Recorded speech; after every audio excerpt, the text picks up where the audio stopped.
contrôle de l'action gouvernementale. On a des moyens que les citoyens ont mis à notre disposition et il faut qu'on les utilise. Mais pour nous d'abord, il faut qu'on soit très bien informés, très bien formés sur ces questions liées un peu au budget, sur ces questions liées à la dette, sur ces questions liées au déficit.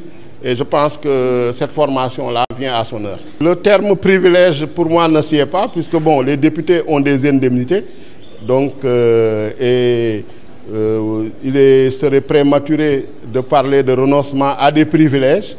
Mais pour moi, le plus important, c'est le budget qui a été voté. Parce qu'il y a un budget 2025 qui a été voté. Et nous sommes chargés de contrôler l'exécution de ce budget-là. Il faut que l'exécution de ce budget soit conforme à ce que nous avons autorisé. Parce que ce sont les députés qui autorisent les recettes, ce sont les députés qui autorisent également les dépenses.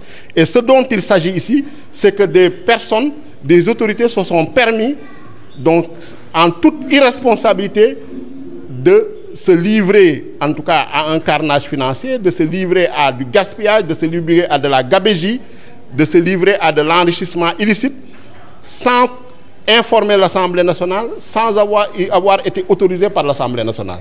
C'est ce dont il s'agit. Et pour nous, cet argent-là aussi, il faut le recouvrer. Parce qu'il est peut-être quelque part dans des comptes en banque, il est peut-être quelque part dans des coffres. Donc, pour moi, la principale mesure, comme que les faits ont été établis, après le rapport du gouvernement, la Cour des comptes a eu également à faire son rapport. Maintenant, il faut prendre des mesures pour sanctionner ceux qui ont été auteurs vraiment de cette gabégie, de ce gaspillage, de ce carnage financier.